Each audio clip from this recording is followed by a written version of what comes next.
Will Hebrew Israelites finally get brave and join this live stream? Find out in a moment.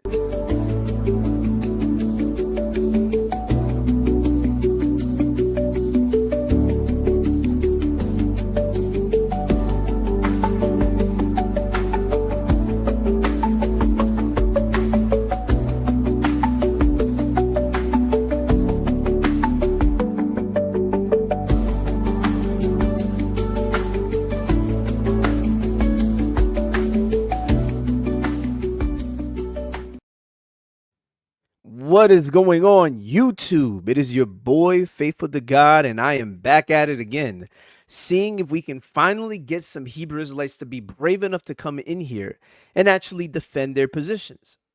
Now, y'all know how we do this, man. I do these live streams. What is this, number 5? And we still can't get a single one of them to get brave enough to come in here. They'll come into the comments, they'll talk a good talk, and then they're nowhere to be found when you call their bluff to actually prove all things according to 1 Thessalonians 5:21. Well, let's see if we'll actually get them to join this live stream. So the join link is at the top of the room. The join link to be in this discussion is at the top of the room. I want the Hebrew Israelites out there to get brave and show me that they are not afraid to have a discussion with a Christian, somebody that knows their doctrines intimately. So I want the Hebrew Israelites to come in here, but these are the rules that we're going to do. Y'all already know how the rules go. If you are a Hebrew Israelite, whether you are a moderate or extremist, if you come into this live stream, you are under obligation to demonstrate your claim of being an Israelite first before we get to anything else. So we're not going to talk about the law of Moses. We're not going to talk about salvation. We're not going to talk about who salvation is for. We're not going to talk about what you think about the mainstream community in the land of Israel today until we deal with your claim of being an Israelite first. We talk about all those things later, but we're going to deal with your claim first. And it's not going to be something that's going to be done fast. It's going to take us a while. We're going to deal with your claim of being an Israelite first. And once we deal with that, then we'll get to everything else. I want the audience and I want everybody to see that you guys don't actually have any legs to stand on, that a lot of you misread old sources, you misquote the Bible, you misapply passages. Don't bother to look at the Greek and the Hebrew in those passages to see what they're actually saying. You'll misread the King James version of all the versions to misuse. And then when you're actually shown the passages in context, it's deers caught in headlights. I want the audience to see that you guys don't have any evidence for your claims so that those who are on the fence will never join the doctrine. And those of you who are on the fence, you'll come out of this deception because it is a deception. It is a falsehood. So I want the Hebrew Israelites, though, who disagree with me, who think it's not a deception, to come in here and to demonstrate that it's somehow the so-called truth. Come in here. Show me that you can actually stand on your square. Show me that you can defend your beliefs, that you're not just a bunch of comment warriors. You know? That's right. These dudes ain't going to show up. They just like to run their mouth. Well, I like to put my money where my mouth is. And I like for them to put their money where their mouth is, right? I think that if they're going to say, we are the true people, they should demonstrate it. And I don't believe they're the true people. That's the reality of the matter. So I see my brother Willie's in here. What's up, Willie? What's going on, good brother? Hey, what's up, bro? Everything's going good. How about you? Doing good, man. You don't know. I'm already trying to tell these guys to pull up, man. You know how that go, man. I'm trying to get these guys to pull up. Now, Willie, this is number 5 now. Now, as far as these are concerned, I had to go back. I had to fact check myself in the last video because I think I had said they didn't show up in the previous. I think we had a couple of them show up in the previous ones. I think it was the debunking Hebrew Israelite ones. But since I've done the Christians versus Hebrew Israelites, I don't think we've had a single one come into this live stream. Yeah, all that talking, man, just for them not to show up, huh? It's crazy. Yeah, man. Yeah. If we've been doing this many lives and they haven't shown up. When will they ever, man? Oh, these cats are scared. I really do think they're scared. I used to think, oh, maybe they're nah, man. I think it's fear. I've seen them jump into live streams, man, where it's like super small channels. The person doesn't have a big audience and they'll jump in there ASAP. Uh, I think they know who's doing this live stream and they know it's not going to go easy for them, especially since I'm going to make them prove their claims. Exactly. And to the sister, to her point, I pray that they do so that they can learn the truth and prayerfully get saved. Amen. Lord willing. Lord willing. That's always the end goal. But you know what we do, Willie, man. Willie, while we wait for our Hebrew Israelite friends to come in here, so this is what I'm gonna do, y'all.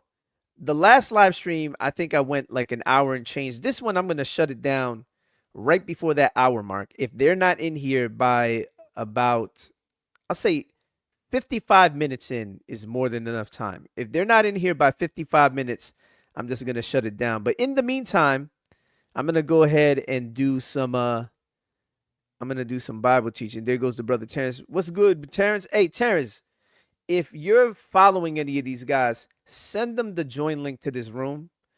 So this way we could get one of them. I want to see one of them come in here, man.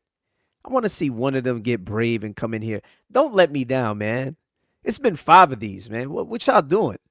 How are you guys going around on YouTube and Clubhouse and Instagram and TikTok acting brave, big and bad, but then you're afraid to have a discussion on a channel that's actively calling you out? This channel is dedicated to debunking you guys, and you guys are nowhere to be found because you'll claim that what I'm saying is not true, but you nowhere to be found to fact check the information for yourselves or to be fact checked live. So let's get to it. Let's see if you guys will join. It's insane to me to think that you guys are this afraid.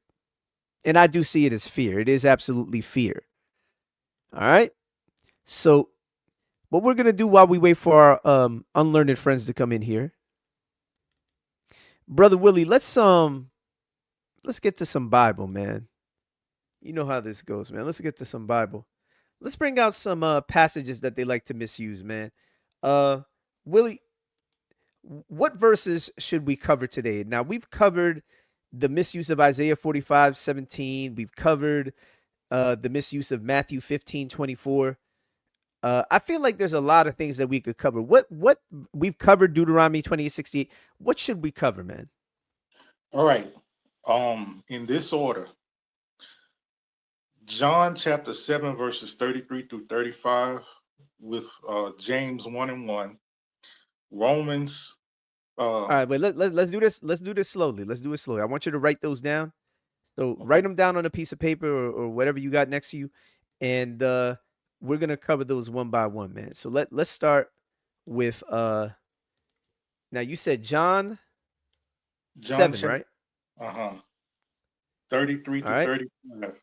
And the reason why I mentioned that one is because in the KJV, they teach now. I know ICGJC teaches this. I can't speak for any other camps, but Mm-hmm.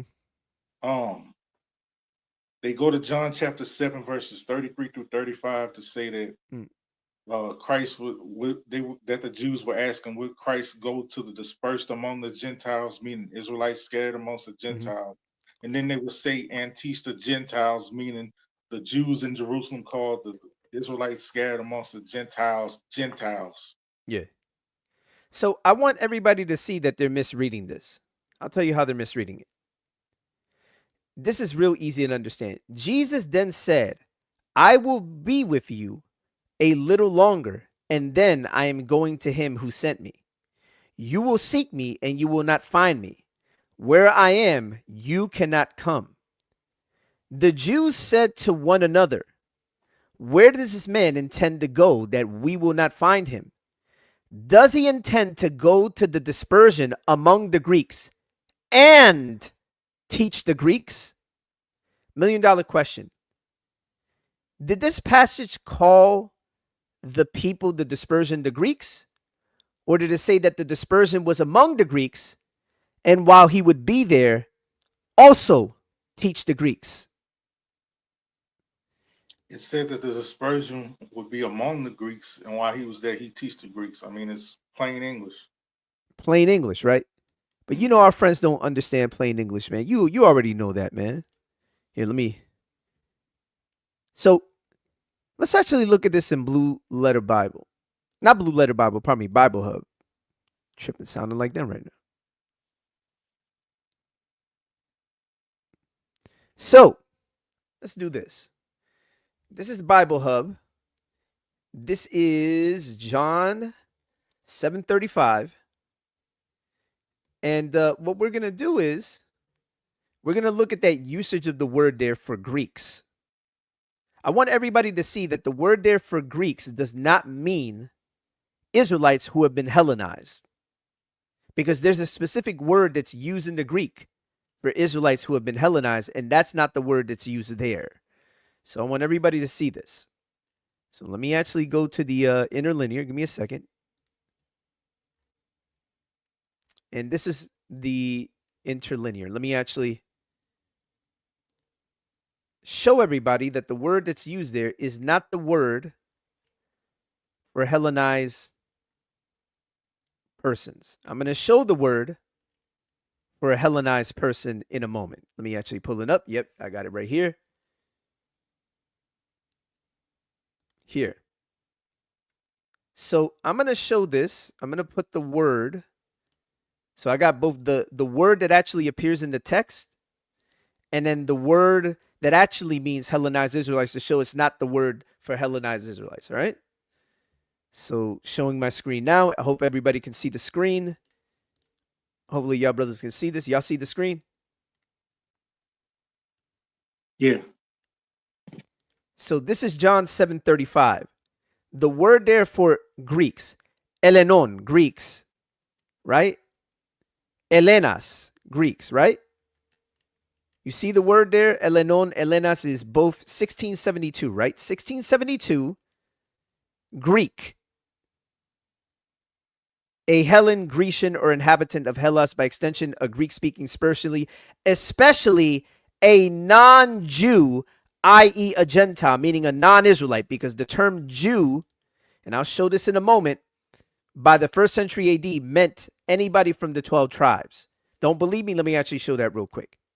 By the 1st century AD, the term Jew, Judaios, literally meant a non-Israelite. Meant an Israelite, pardon me, not a non-Israelite, an Israelite, pardon me. So, here's the word Judaios. I'm going to show it on my screen right now. Judaios is used for the 12 tribes of Israel. All right, Judaios, Jew, right? Jew, Judaios. Let's go to the bottom. Now look what it says. Oops. Now look what it says about Judaios.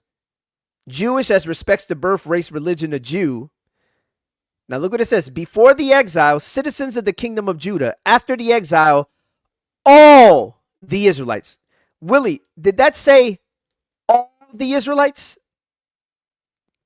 All the Israelites, Yeah. right? Yeah.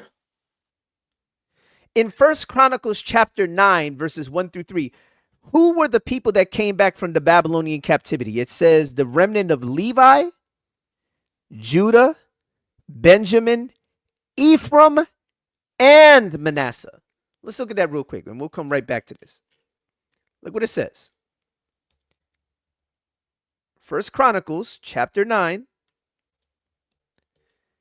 and look what it says. So all Israel was recorded in genealogies, and these are written in the book of the kings of Israel. And Judah was taken into exile in Babylon because of the breach of their faith.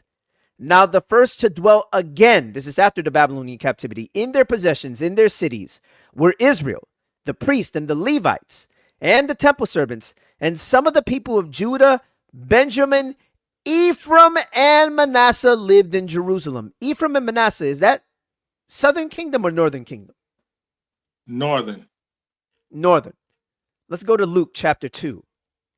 Let's see if we have anybody else. Luke 2:36. And it reads, and there was a prophetess, Anna, the daughter of Phanuel, of the tribe of Asher. Of the tribe of Asher. Look what it says. Who were waiting for the redemption of Jerusalem. So she's also living in Jerusalem. Is this Asher one of the southern kingdom tribes or the northern kingdom tribes? Northern. Asher. Northern.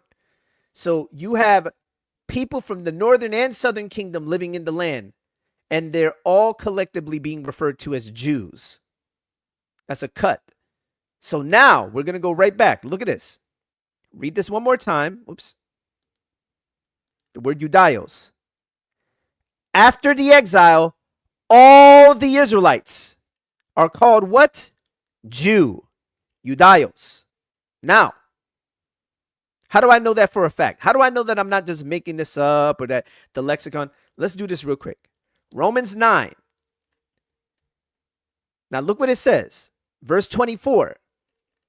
You know they like to misuse 25 with Hosea. We'll deal with that later. Look what it says.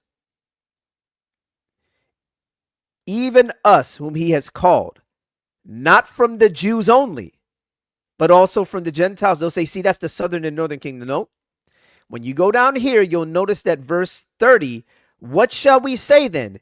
That the Gentiles who did not pursue righteousness have attained it. That is a righteousness that is by faith.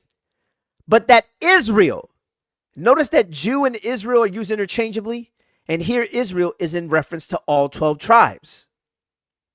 Here, show another example. Let's go to Acts 26.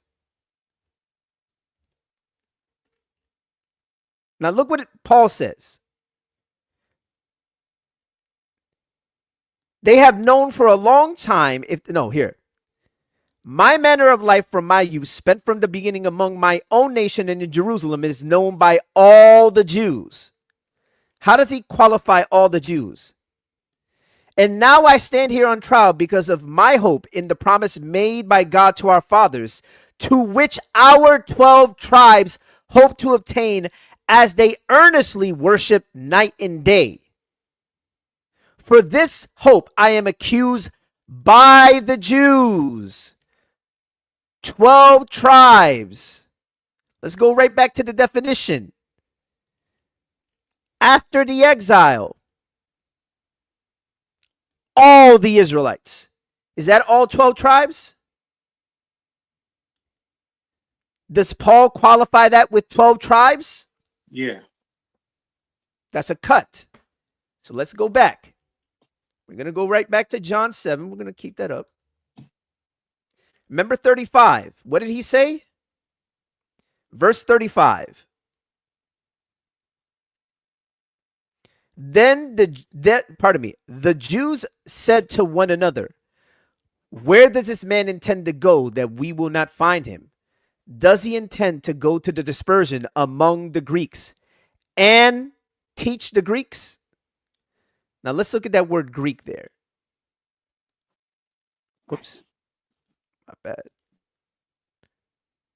Oh, here goes the Greek text. My bad. Elenas, Elenon, right? 1672. Now, how is this defined? Hellen, Greek. A Hellen, Grecian or inhabitant of Hellas, by extension, a Greek-speaking person, especially a non-Jew, meaning a non-Israelite, i.e. a Gentile. Now, what is the term that's used for a Hellenized person? It's Hellenistes. Now, a Hellenist or Greek-speaking Jew. So that term is used in Acts 6 when it says the Grecians, when it talks about the Grecians against the Hebrews. Notice the word Helleniste is used there. Helleniste, right? Greek-speaking Jew, right? Yeah. Greek-speaking Israelite. Is that word, look at the number, 1675, is that the one that's being used in John 7:35? Here, let me show you. Is that the word? Is it 1675 or is it 1672? You see the screens? Is it the number 1675, which is Helleniste, or is it 1672, which is the word that's used for non-Israelites? It's the word used for non-Israelites, 1672. Do you see it? 1672. What's the word that's used for a Hellenized person? 1675. So it's not even the same word.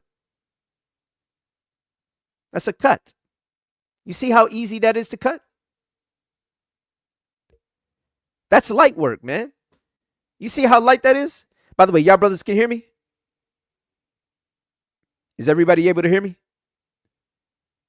Can y'all hear me? Hello? Oh, yeah, I can hear you. All right. So, do you see how easy that was to cut? Oh, yeah, that was really easy. All right. Now, we got that out the way. So you say John 7:33 through 35. And what did they try to so called precept that together with? Let the James audience know. James chapter Yeah. 1, verse 1.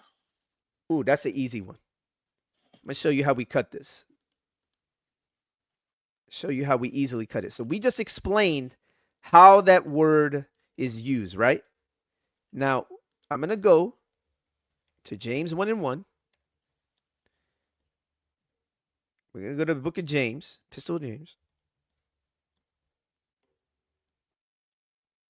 And I'm going to show you how we cut this. This is going to be another light example. And it shows you that Hebrew Israelites don't know what they're talking about most of the time. Now, if you're a Hebrew Israelite watching this and you disagree, jump in the live stream. Man up and prove all things. James 1 and 1.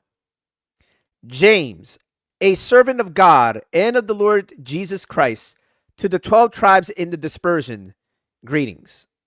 Notice he says to the 12 tribes in the dispersion. The other one said the dispersion amongst the Greeks. So the 12 tribes in the dispersion. How would this be the case if the northern kingdom went to the Americas, Willie? How could James be writing to the 12 tribes if the 10 tribes went to the Americas according to ICGJC's faulty breakdown and a lot of the other camps that still misread 2nd Ezra 13? And we can deal with that too. Right. Do you see that it says the 12 tribes in the dispersion, right? Yeah. Now I'll show you how we cut that very easily. Let's go to Galatians chapter 2. Let's see what our brother Paul says. We'll start at verse 6. And from those who seem to be influential, what they were makes no difference to me. God shows no partiality. Those, I say, who seemed influential added nothing to me. On the contrary, when they saw that I had been entrusted with the gospel to the uncircumcised, just as Peter had been entrusted to the gospel to the circumcised. For he who worked through Peter for his apostolic ministry to the circumcised, also through me for mine to the Gentiles. And when James and Cephas, that's Peter, and John, who seemed to be pillars, perceived the grace that was given to me, they gave the right hand of fellowship to Barnabas and me, that we should go to the Gentiles, i.e., the non Israelites, and they to the circumcised, i.e., the 12 tribes of Israel. It's a cut. Notice that James, his focus was on the tribes, and what was Paul's focus on? What does Paul tell us? What does Paul tell us in Romans? What did he say his ministry was in 14? In order somehow, oh no, pardon me, 13. Now I am speaking to you Gentiles, inasmuch then as I am an apostle to the Gentiles, I magnify my ministry. It's a cut. You see how easy that was to cut? All because we included a little bit of context that these guys don't bother to include. Right. And it really does make a difference, with you going through it with the ESV. And I say that because the ESV is actually a modern English translation that uses older texts, and it's actually more accurate than the KJV. And it really But does we can show. use the King James for this too. It isn't going to make a difference in the King James in this sense. Everything we're showing is going to be the same in the King James as it is in the ESV. Um, what we're showing is that they don't read in context. Remember, Right. context is the killer of false doctrine. And in this case, that's why the Hebrew Israelite doctrine always goes down, because the context kills their false understanding. Right, exactly. But I was just gonna mention how they specifically use the King James version to rip those verses out of context and beguile the people that they're teaching that are none the wiser, and don't understand that they're being taught a doctrine where verses are being ripped out of context. That's right. All right, so I just wanted to show that. Hold on, let me make this a little smaller. Show that on the screen. We're going to go right back here to verse 9. Y'all see that? Back to back.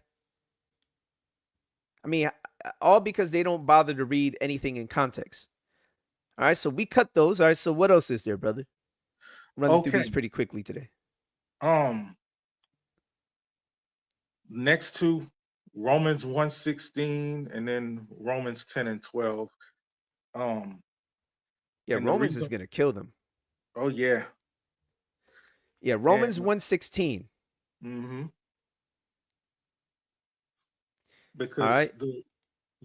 the reason why I'm bringing those two up is because they teach that the word Greeks in those verses is talking about Greek speaking Jews. Oh, they actually say that. Well, let me actually do this real quick. Yeah, let's actually look at Romans 1:16. Yeah, let's actually. Give me a second. Romans 1:16, Bible Hub. We're gonna look at it in the Greek. Man, this is horrible. Like, can you believe that these guys, none of these guys have bothered to actually look at this contextually? Now, I'm gonna do this one more time.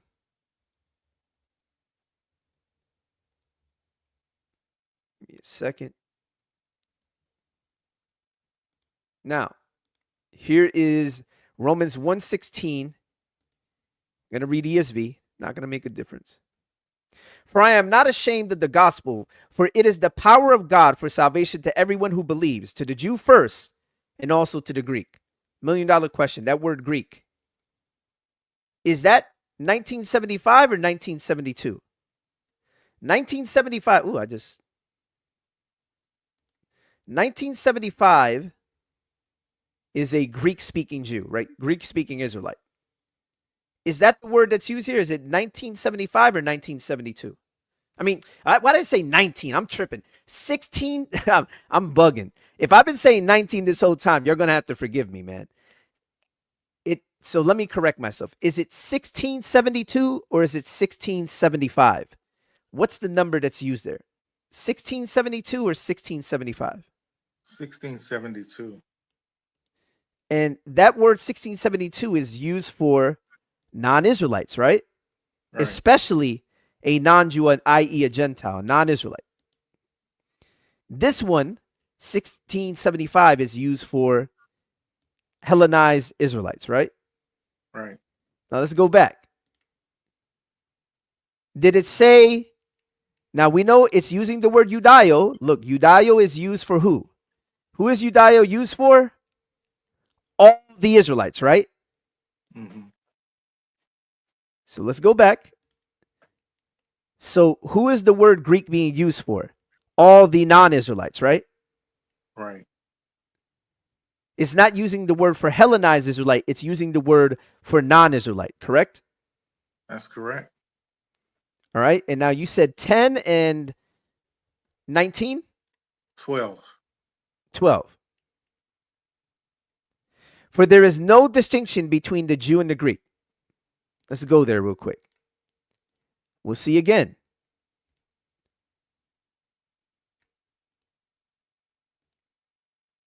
Verse 12.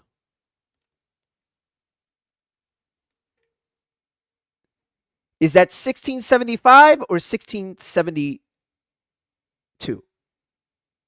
1675 or 1672? Look at your screen. 1672. Is that the word for non-Israelite? Yeah, Sure is. yes, it is. And the word there is here. Let's actually go back. The word there, Judaio. That word is used for all the Israelites, right? Right.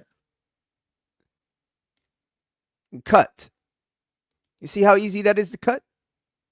Yeah. Now, I have a question for you. They like to misread this passage. Here, let's actually do something. I mentioned it earlier. 10:19. But I asked, did Israel, did it say did Judah? Did it say Ephraim? Or does it say Israel there? Does it say Israel? Yeah, it says Israel. Now, Israel here isn't just talking about Ephraim, right? You know how we know it's not talking about Ephraim? First, Moses says, I will make you jealous of those who are not a nation. With a foolish nation, I will make you angry. When Moses said those words in Deuteronomy 32:21, which is what's being quoted there, did he say that to only the 10 tribes of the northern kingdom? There was no northern and southern kingdom, right? Did he say that to the 3 tribes of the southern kingdom, or did he say that to all 12 tribes collectively when they were still united? He said it to all 12 tribes. So then why is Paul quoting a verse that Moses said to all 12 tribes if he's somehow talking to some of these 12 tribe members about the other tribes? He never said, I will make you jealous with you, right? He said he would make them jealous with someone else, right? Mm-hmm. Who's that someone else? Let's go to Romans 11. Show you how we cut this. Now, I have a question for you because they're going to try to go to this. I asked then, has God rejected his people? By no means. For I myself am an Israelite, a descendant of Abraham, a member of the tribe of Benjamin. God has not rejected the people whom he foreknew. $1 million question. Paul is a believer in Jesus, right? Yes. He's talking about belief in Christ. He's telling the Gentiles who are not the people of Israel how they've come to saving faith by Israel's fall. And that he hasn't rejected, God hasn't rejected Israel because obviously Paul believes in Jesus, right? Peter believes in Jesus. The apostles who are Israelites believe in Jesus. So you have people from Israel that believe in Jesus. So he's reminding the Gentiles, hey, just because you see the majority of the people in disbelief doesn't mean that God has forsaken his people that he foreknew first, the people under the old covenant, which obviously includes the Gentile convert, which is something that a lot of these groups have to ignore. But he's talking to people that were never converts under the old covenant. The Gentiles that Paul is writing to are people that were not under the old covenant promises. So here's $1 million question. When we keep reading in this chapter, here, let's actually, what then? Israel failed to obtain what it was seeking. The elect, Paul, Peter, the apostles, the disciples who were all from the people of Israel, the elect obtained it, but the rest were hardened, as it is written. God gave them the spirit of stupor, eyes that they would not see, and ears that would not hear, down to this very day. And David says, let their table become a snare and a trap, and a stumbling block and a retribution to them. Let their eyes be darkened so they cannot see, and bend their backs forever. Do you know that's in the same passage where David said he hates God's enemies? Yeah. Who are the enemies that David was talking about in that context, since Paul here is identifying this passage as being in reference to Israel? It was the people of Israel who had become an enemy to the very king, David himself. You see how that cuts them? Yeah. So let's keep going. So I asked, did they, the people of Israel, stumble in order, that's all 12 tribes, stumble, in order that they might fall? By no means. Rather, through their trespass, salvation has come to the Gentiles, so as to make Israel jealous. Now, if their trespass means the riches for the world, not the world of the Jews, the world of Israel, the actual world, and their failure means riches for the Gentiles, how much more will the 12 tribes, the people of Israel's full inclusion mean? All right. See, Terrence is back. Better bring him back in. So, let's keep cutting this. Now I am speaking to you, Gentiles. Here, let's actually read it in the King James. Not that it's a better translation, it's not, but I'm going to show you something interesting in a moment. Now look what he says. For I speak to you, Gentiles, inasmuch as I am the apostle to the Gentiles, I magnify my office. If by any means I may provoke to emulation them which are my flesh. Now, Willie, did he say my flesh or our flesh? I may provoke to emulation them which are my flesh. Did he say my flesh or our flesh? Brother Willie, can you hear me? Can y'all brothers hear me? Can y'all brothers hear me? Yeah. So I asked the question. Did Paul say, if by any means I may provoke to emulation them which are my flesh? Did he say my flesh or our flesh? He said our flesh. Excuse me. Oh, my bad. You're lagging, bro. Hold on a second. Yeah, hold Yeah, on. you're lagging. All right. How about now? Okay, you can hear me now? Yeah. I said, if by any means I may provoke to emulation, Paul is saying that I may provoke to emulation them which are my flesh and might save some of them. Notice you say that I may provoke to emulation them which are our flesh and might save some of us, which is what you would expect him to say if he's talking about Israelites. If all he's talking to are Israelites about saving other Israelites, right? Right. If he's talking directly to Israelites about saving their fellow people, why wouldn't he say our flesh?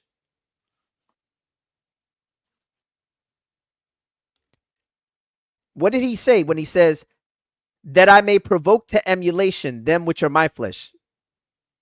Right. He's What did talking. Deuteronomy 32:21 say? I will make you jealous by those who are not a people. Right. That not a people was the other nations, and might save some of them. And we'll deal with Hosea in a second. In fact, we'll go to that next one because that's easy one to cut.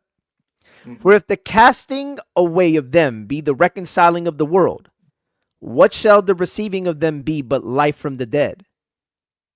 For if the first fruit be holy, the lump is also holy, and if the root be holy, so are the branches.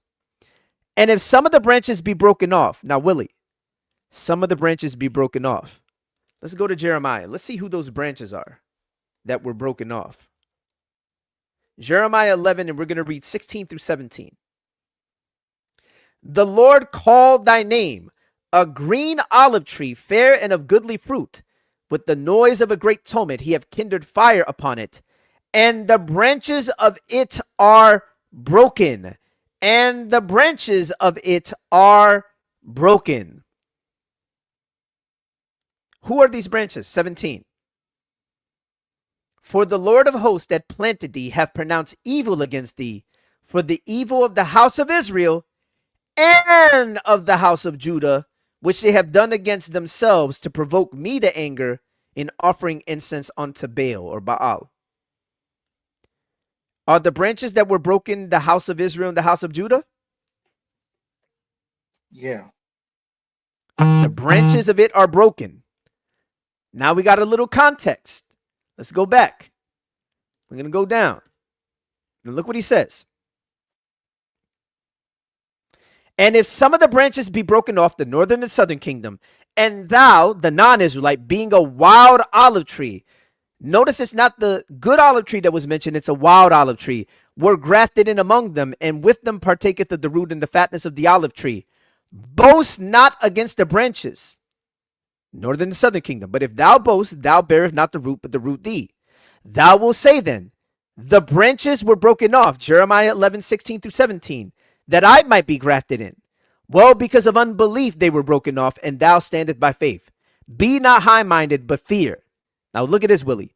For if God spared not the natural branches, take heed lest he also spare not thee. Why is he... How would this make any sense if the Gentiles are also the natural branches? Why would he be telling the Gentiles not to boast against the natural branches if they're the natural branches? Let's keep reading. Behold, therefore, the goodness and severity of God on them which fell severity, but toward thee goodness, if thou continue in his goodness.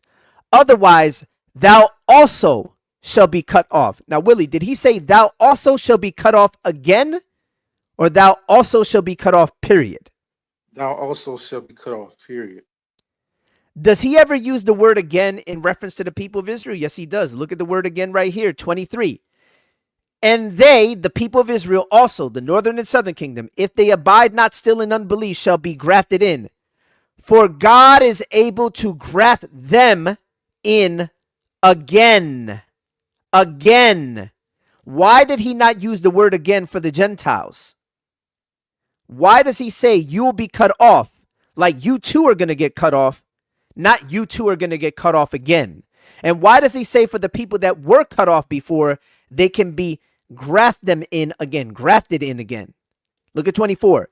For if thou were cut out of the olive tree, which is wild by nature, and were grafted contrary to nature. Did this say contrary against nature itself? How could they be grafted against nature itself if they were a part of the tree to begin with? Does They he ever can't. say contrary to nature to the natural branches? Does he ever say they were grafted contrary to nature? No. Let's keep reading. No. And were grafted contrary to nature into a good olive tree. How much more shall these, which be the natural branches, be grafted into their own olive tree? Did he ever say that the Gentiles were being grafted into their own olive tree? No. Does he ever say they're grafted in again? Does he ever say that? No. Does he say again for the natural branches? Does he say, how much more shall these, which be the natural branches, be grafted into their own olive tree? Does he ever say they're grafted contrary to nature? Or does he say they're grafted in again? Does he say grafted in again? Yeah, and that's talking about Israel being grafted in again. Okay, so then these Gentiles that were grafted in, are they grafted in against nature, contrary to nature? Yeah, that's the Gentiles that's grafted in contrary to nature. That's a problem for their doctrine, because how can something be grafted against nature if it's naturally of the tree? It makes no sense. Why does he never say, and if these do not continue in unbelief, shall be grafted contrary to nature too? It's a cut. Now, this is the one they're going to focus in on.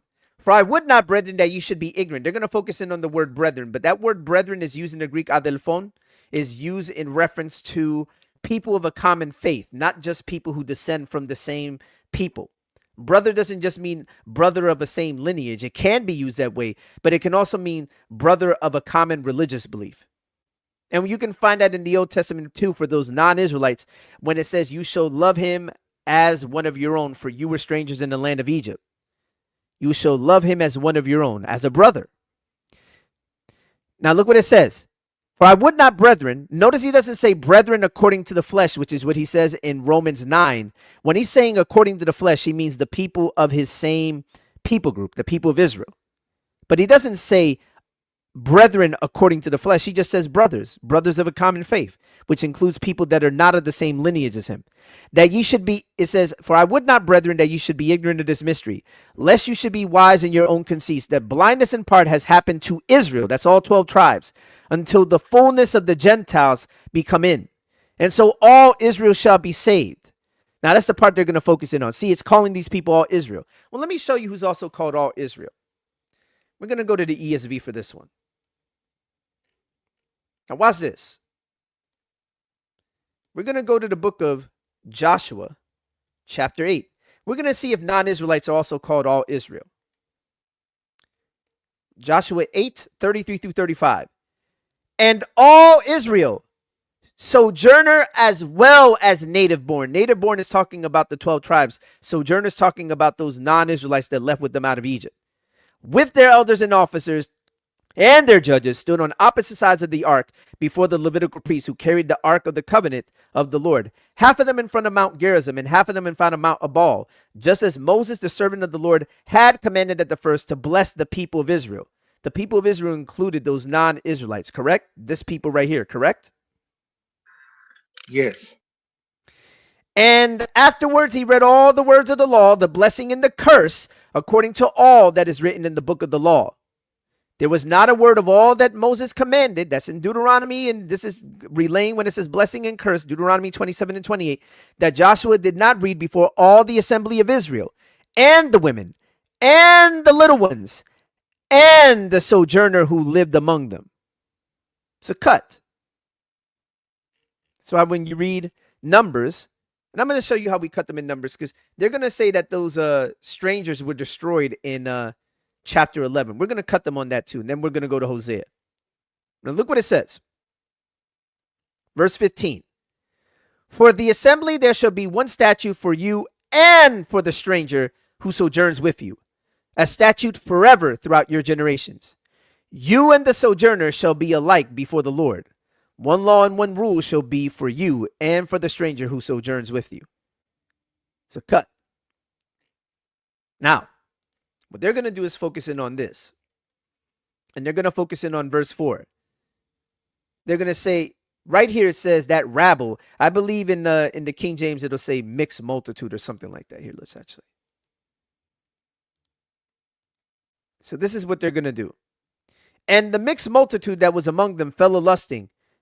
And they'll stop right there, but they won't keep reading. And the children of Israel also wept again and said, who shall give us flesh to eat? They're going to say all the mixed multitude were destroyed. No, it was only those that were among them fell a lusting and the children of Israel. So it was the people from both people groups, not all the people. And I'm going to prove that in a moment. They wanted to not eat they didn't want to eat manna. They wanted to eat like the flesh and the stuff that they ate in Egypt, right? Now, what they're going to do is they're going to show, here, let me actually show you. Let me actually scroll down. Yeah, here it is. And the people stood up all that day and all that night and all the next day, and they gathered the quails. And he that gathereth least gathered 10 horners, and they spread them all abroad for themselves round about the camp. And while the meat was yet between their teeth, ere it was chewed, the wrath of God was kindled against the people. And the Lord smote the people with a very great plague. And he called the name of that place Kirothahadah, because there they buried the people that lusted. But the people that lusted included the people of Israel, right? Not just the mixed multitude. Now, how do we know that the mixed multitude people weren't all destroyed and the people, just like all the people of Israel weren't destroyed? How do we know that for a fact? How do we know that? I'll show you how we know that. All we got to do is go to the next chapter. And Miriam and Aaron spake against Moses because of the Ethiopian woman whom he had married, for he had married an Ethiopian woman. How could all the mixed multitude have been destroyed, but you still have an Ethiopian woman with them? How would that make any sense? It doesn't make any sense. Who are the people that were destroyed in Numbers 11 and 4? The people that desired for the quail, which were among the people of the mixed multitude and among the people of Israel. The residue of those people were destroyed, not all the people of Israel and all the people of the mixed multitude, correct? Correct. You see how we cut that? Because then how would that law in Numbers 15, in the King James, here, I'll read in the King James. I read it in the ESV earlier. Look how the King James reads. One ordinance shall be both for you of the congregation, that's the 12 tribes, and also for the stranger that sojourneth with you, an ordinance forever in your generations. As ye are, so shall the stranger be before the Lord. It's a cut. You still have the mixed multitude people there with them. How do we know that? Deuteronomy, and then we'll go after this to Hosea. Deuteronomy 29, starting at 10. Ye stand this day, all of you, before the Lord your God. Moses is speaking directly to the people of Israel when he says these words, the 12 tribes. Your captains of your tribes, your elders and your officers, with all the men of Israel. Did that say all the men of Israel? All the men of Israel, right? Your little ones, that's the male and female children of Israel. Your wives, that's the women of Israel. And the stranger that is in thy camp. That stranger cannot be the men because he's speaking about the men. Here he speaks about the children and the wives, the women. The stranger cannot be the men, women, or children. That only leaves one other possible category. The non-Israelite that was with them. And thy stranger that is in thy camp, from the hewer of thy wood unto the drawer of thy water. It's a cut. How do we know? I'm going to keep reading. That thou should enter into the covenant with the Lord thy God, and into his oath, which the Lord thy God maketh with thee this day. He's still talking directly to the 12 tribes. That he may establish thee today for a people unto himself, and that he may be unto thee a God, as he hath said unto thee, and as he hath sworn unto thy fathers, to Abraham, to Isaac, and Jacob. Neither with you only do I make this covenant and this oath. Neither with you only. Here, look at your screen. Neither with you only, with these people, but also with this group who is not these people right here. You see how that's a cut? But Yeah. with him that standeth here with us this day before the Lord our God. Because they'll go to this and say, oh, but the people of Reuben and Simeon stayed behind in the land of Moab. The problem is that this ain't talking about those people when it says, neither with you only do I make this covenant. It's talking about these people. Why? Because what does 15 say? But with him that standeth here with us this day before the Lord our God. It's a cut. There's no getting around that. Now let's go to Hosea. Because you know what they're going to do, right? This is what they're going to do. They're going to go to Romans 9.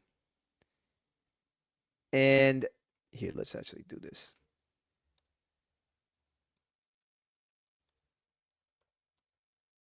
Let's go to Romans 9. They're going to go to this, right, Willie?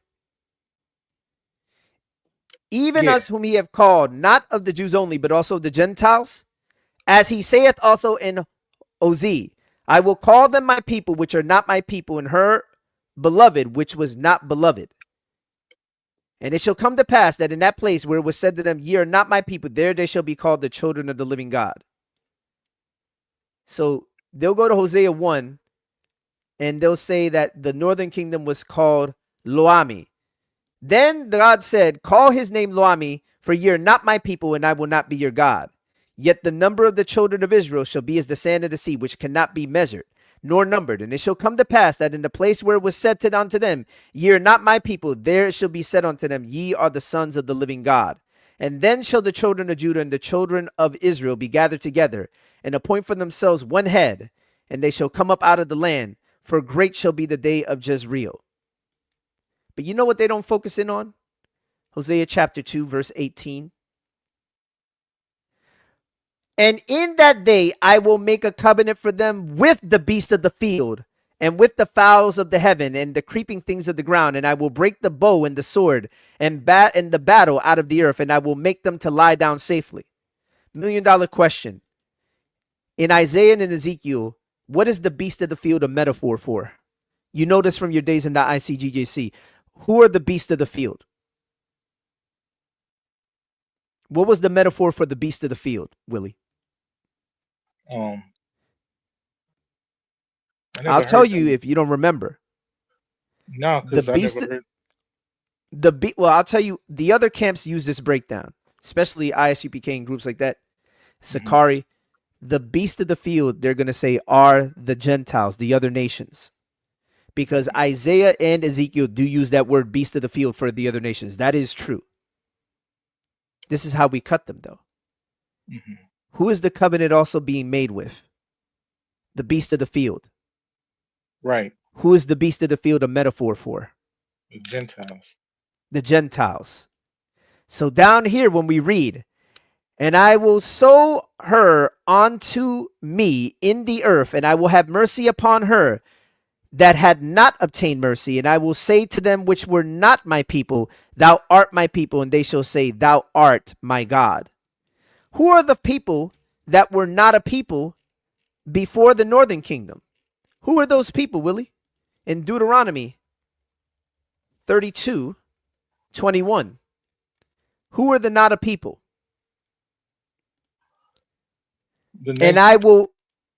will move to them to jealousy with those who are not a people, and I will provoke them to anger with a foolish nation.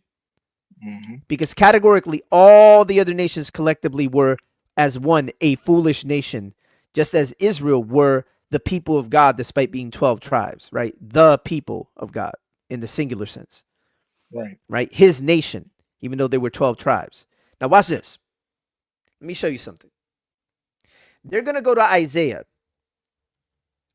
I believe it's 6. And they're going to say that, no, was it 6? No, that's not 6. I don't remember where it was. I think it's, let me make sure it's 9. It's chapter 9. Was it chapter 9? Hold on a second. I'm gonna have to remind myself. Let me actually make Yeah. sure. I believe it is. No, it's chapter 7. That's what it was. I don't know why I was thinking 6 and 9, man. Here. It's Isaiah Okay. 7. Yeah, Yeah, I I want. had the fact check. Yeah, so let me show you this. This is Okay. what they're going to do. And I'm going to pull up the Hebrew for this, and I'm going to show you how we cut them. All Mhm. right? Here, let me actually do this.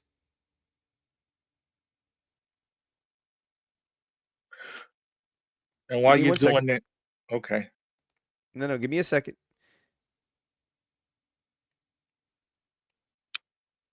Yes, it's 7 and 8. Isaiah 7 and 8, right? That's what they're going to go to try to get around this. I'm going to show you how we cut them. We're going to go to Isaiah 7 and 8 in the Hebrew text. Then we're going to go to another passage. Wait. Let me just show you.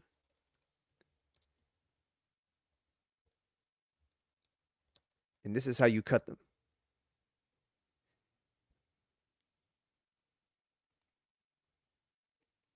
And then we'll cover one more verse after this. Okay.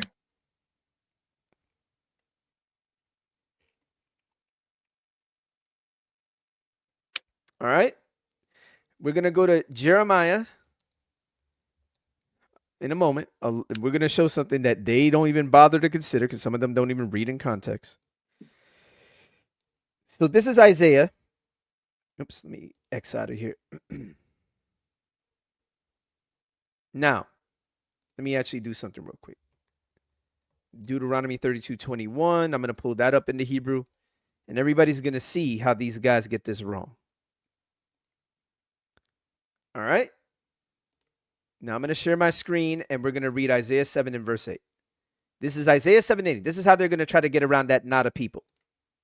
They're going to say Ephraim was not a people. For the head of Syria is Damascus, and the head of Damascus is Rezin. And within 65 years shall Ephraim be broken, that it be not a people. Right? Is the word there loam? This is Deuteronomy 32. Here. You see where it says Beloam? Loam. Not a people, right? Not a people. Is the word Yeah. that's used here in Isaiah 7 and 8 loam? No. It is me'am. It's not even the same expression. Me'am. You know who else is called me'am? Moab is called me'am. In Jeremiah 48:42, and Moab shall be destroyed from being a people because he has magnified himself against the Lord. The same Hebrew word that's used for Moab is also used for Ephraim. It's a cut because it shows that these guys don't even bother to look at the Hebrew because the word that's used here is loam. And this was in reference to the other nations. Just as the people of the northern kingdom, loami, since there's a yod at the end, which indicates like the equivalent of like it's possessive. So it indicates my people. God is calling the people of Ephraim my people because they were in covenant relationship. These people are just loam because they were not in covenant relationship with God. But those people that weren't in covenant relationship, like we read in Hosea, we'll go right back. Hosea.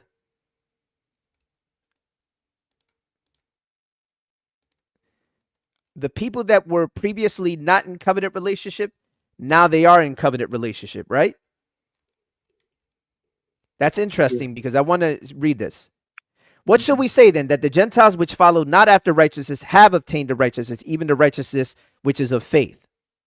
That's why Paul can say the following in Ephesians. Ephesians chapter 3. In fact, let me show something real quick. That's why he says in Ephesians chapter 3, 4 through 6, whereby ye read this, ye may understand my knowledge in the mystery of Christ, which was in other ages not made known unto the sons of men, as it is now revealed unto his holy apostles and prophets by the Spirit. Apostles and prophets like in Acts 13 and 1, the prophets of the church of Antioch. So that was not made known unto the sons of men in other generations, right? In the previous generations. Well, didn't you have a million prophecies about Ephraim will not mix Judah, Judah will not mix Ephraim, the two sticks shall become one, they shall rule together? Who were the promises not made to initially in the same sense? They're allusions to salvation, but the equality, it was with the Gentiles. until you realize that's happening in this covenant. That the Gentiles should be fellow heirs and of the same body and partakers of his promise in Christ Jesus by the gospel. Fellow heirs, equal partakers. Now, let me show you something. I want to show you something. It was in, I believe it was in, what was it? The book of Acts. That's what it was. Acts 10. Remember the beast of the field, right? And he, Peter, became very hungry and would have eaten. But while they made ready, he fell into a trance and saw the heaven open and a certain vessel descending upon him. And it had a great sheet knit at the four corners and let down to the earth, wherein all manners of four-footed beasts of the earth, and wild beasts, and creeping things, and fowls of the air. Did you hear that? Let's go back to Hosea. Yeah. What was that covenant? The beast of the field, and with the fowls of the heaven and the creeping things of the ground. What does he see in this vision? Wherein were all manner of four-footed beasts of the earth and wild beasts and creeping things and fowls of the air. It sounds like a fulfillment of Hosea 2:18. And there came a voice to him, "Rise, Peter, kill and eat." And Peter said, "Not so, Lord, for I have never eaten anything that is common or unclean." But the voice spake unto him again the second time, "What God hath cleansed, that call not thou common." And this was done thrice, and the vessel was received up again into heaven. Do you know why this is a problem? Right down here, what does Peter say to Cornelius? And he said unto them, "Ye know that it is an unlawful thing for a man that is a Jew," remember, Jew is used for anybody from Israel, "to come into company or come unto one of another nation," alaphilos. So what a lot of groups are going to do is they're going to look at that word alaphilos and they're going to tell you that word there is indicative of, they're going to say it's indicative of Israelites or something like that. And I'll tell you how they play this game. I'm showing you how you counter their counters. So watch this. This is what we're going to do. Matter of fact, after this, we might have to wrap it up, man. We'll save the other verses for another live stream, but let's go ahead and finish up with this one. Yeah, because we've been going for an hour. We don't got our interesting friends, and I want to make sure that, because it's really unfortunate that we can't get any of these Johnny-come-latelys to actually defend their beliefs in here. Yeah, so I want you to see this right here. This is the phrase that's used in Acts, the book of Acts. All right, now look what it says. Acts 10:28, right? Alaphilah, to a foreigner, right? Now, foreigner, one of another tribe, Gentile, right? Non-Israelite. Foreigner, especially Gentile, right? What they're going to do is focus in on the word, this word here, right? Phule, and they're going to say that Phule is used for the tribes of Israel, right? Because they only focus on one definition of that word. A tribe in the New Testament, all the persons descended from one of the 12 sons of the patriarch Jacob, right? And they're going to show all this right here, but they ignore this one. A race, nation, people. So this is being definitionally used independent of Israel. Matthew 24:30, when it says all the tribes of the earth shall mourn, right? Also in the book of Revelation, it says all the tribes of the earth shall mourn, even those who pierced them. Willie, $1 million question. Was Christ only pierced by the people of Israel, or was he also pierced by the Gentiles? He was pierced by the Gentiles. That's right, the Gentiles. So cut. Now watch this. This is what we do. Now that we realize that they're misusing that, here's a $1 million question. This phrase, alaphilos, is used all throughout the Septuagint. Do you know that that phrase is only used in the Septuagint for non-Israelites? non-Israelites all throughout the Septuagint. It is only used for non-Israelites. And why is that significant? Because what is James quoting in Acts 15 when he quotes Amos 9 and 12? He's quoting it from the Septuagint. Let me show that real quick for the audience. That's how we know. And he's quoting it in reference to Cornelius. Here, let me show you this real quick. Let me actually show you this real quick. Let me do this real quick.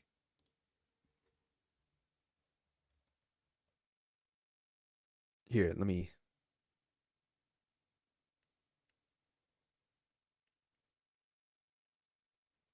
actually see if I could. All right. So this is the Septuagint of Amos 9 and 12. Let me actually have that on the screen to show that since alophilos is only used in the Septuagint for non-Israelites, always, it is never used for Israelites. Alophilos is never used for the Israelites in the Septuagint. And the fact that James is quoting the Septuagint is a cut. Now watch this. This is relevant to Cornelius. Acts 15, King James, look what it says. I'll read at 13. But when they held their peace, James answered, saying, Men and brethren, hearken unto me. Simeon hath declared how God at first did visit the Gentiles to take out of them a people for his name. And to this agree the words of the prophets, as it is written.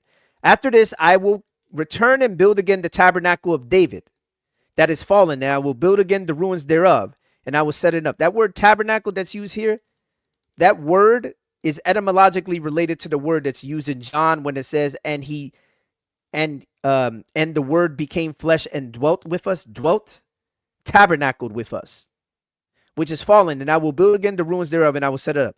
This is the fulfillment of Christ, because we're members of the body of Christ. That the residue of men might seek after the Lord, and all the Gentiles upon whom my name is called, saith the Lord who doeth all these things. This is Amos 9 and 12 in the Septuagint. Look what it says. That the remnant of men and all the Gentiles upon whom my name is called may earnestly seek me, saith the Lord who does all these things. This is the Septuagint. See it? Yeah. So that Wow. proves the word alophilos, because remember, who are they talking about? God at first did visit the Gentiles. That's Acts 10. He's quoting a prophecy that was about non-Israelites, applies it to Cornelius. Cornelius is called alophilos by Peter. In the Septuagint, alophilos is only used for non-Israelites, and James is quoting the Septuagint, which shows that they knew exactly what the Septuagint was talking about. So Peter used the word for non-Israelites in reference to Cornelius. You have a prophecy about the animals, the same pattern of animals that appears in Hosea 2 and 18, which is the beast of the field, the other nations, being applied to these people that he's going to, in particular Cornelius and his household. He uses a phrase that is only used for Gentiles, and then a prophecy that is literally about non-Israelites. It's a cut. There's no getting around that. That's a cut. It's over. Their doctrine is destroyed. Do you see how we destroy their doctrine? You see how easy that is to destroy once you have an understanding of context. You know? Yeah. I mean, yeah. And I had no idea all this time that they were quoting from the Septuagint. I actually have a Septuagint. I'm gonna have to go back and look at that in the English translation of it, because I didn't know I didn't know that that's what he was quoting all this time. Whenever I would read that, Mm-hmm. because I noticed that if you read it in the Old Testament, that It's gonna same be prophet, it's gonna say that they may possess the remnant of Edom, right? yeah, Because that's based on a textual variant that's found in the Masoretic text. But in our oldest, now this is important, in our oldest manuscript translation, the Septuagint, it's not there. And in, I believe, there's another manuscript of the Hebrew where it's not there either, that I believe is older than the Masoretic text. But our oldest translation is based on older Hebrew manuscripts than the Masoretic text, which is the Septuagint. The Septuagint is based on older Hebrew manuscripts. And by the mouth of two witnesses, right? James quoting the Septuagint by inspiration of the Holy Spirit, the matter is settled. That reading would have been the original reading, not the one that you find in the MT the Masoretic text. That's, the basis for the King James translation. Right. You see how that works? Yeah. I want people to catch that. And there was what, yeah, you know what?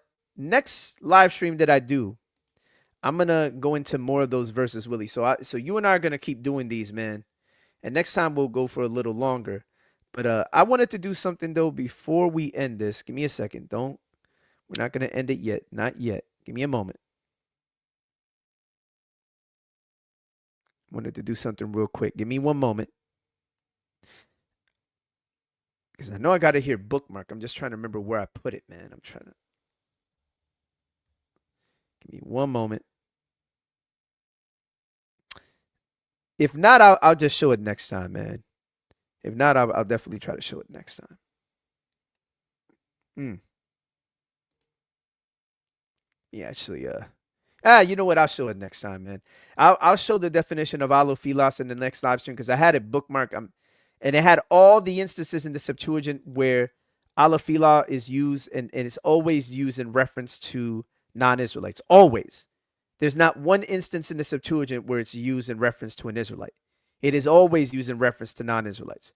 But I'll show that in the next live stream. But anyways, we're going to shut this one down here, man. Brother Willie, I appreciate you. Terrence, I appreciate y'all for coming on through, and I appreciate the audience. I want you to share this with others just in case you have people being deceived by this doctrine. Unfortunately, the Johnny-come-latelys are too afraid to come into these live streams. But hopefully in the future they will. Lord willing. We hope so. But we're going to end this here. Willie, we're going to continue this another time for sure. And with that being said, I'm going to end this here. God bless you all. I hope this has edified someone out there. And until next time, take care. God bless you.